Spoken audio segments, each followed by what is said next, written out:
Okay, I was going to do a little demo of the online registration.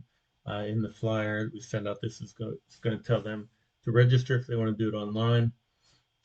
So disregard the URL here. This is my test system. Nothing on here is real.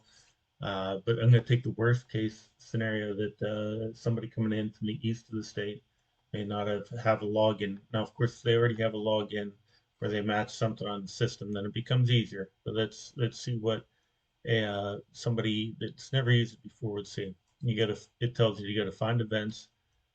Look at this. Now here it gives you some basic information, but it also gives you a link to see the tournament flyer, which will pop in the new window if you wanted to print it. That's the latest draft that we had.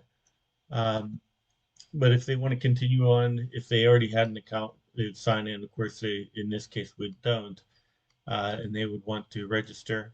So we're going to go Eastern PA and set up a brand new, somebody's never used it before. In 2011, let's take it. We'll just pick a club at random. And of course, they'll say it didn't find it, which is fine. And it asks you if you want to set them up new. You say yes. And with the female compound, junior Olympic archery, it'll take that if you don't have anything. Okay, so we'll go here, and then it's going to prompt you for a new login. And this is pretty standard. This is what we've had people doing to date.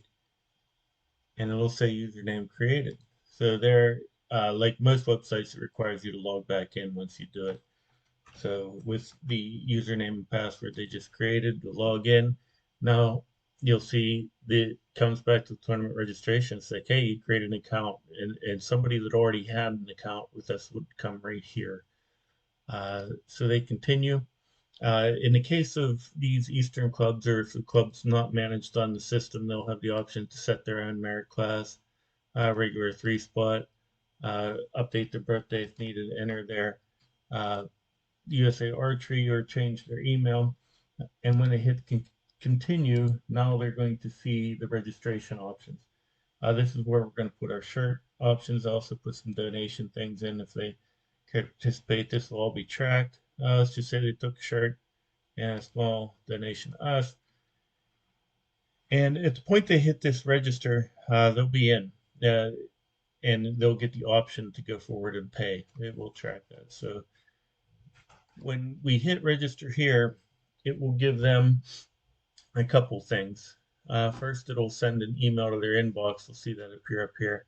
Second, it'll give them their information, their registration number, and the amount. So in this case, they selected a shirt plus the 64. Now, if they want to pay online, they'll get this PayPal credit fee, which is 49 cents plus 3% of the transaction, which is what PayPal charges back. So that's a surcharge if they want to use it online. Of course, it's like 60 cents a stamp. So I think a lot of people will still take it. Um, so let's go in. This is a fake PayPal. It's called a sandbox. And we'll go in and pay online just to show you what happens if they do. They could exit out of this and not go through here, but I think most people will go through. And in a few seconds, it comes back and it'll just give you a success notification. Meanwhile, I'm also waiting for the emails to come in. So you get payment complete, and it'll take you back to your home screen. So if it comes in a timely manner here, they'll get a couple of emails. Yep, they get one, comes through email. It shows them they're registered and a copy of the flyer. And they'll also get, after the payment, they'll get a separate email that says that they paid. So may not wait for that to come in, just so I can end the demo. But that's really it. If they send it in by paper, I'll put it into the system manually myself.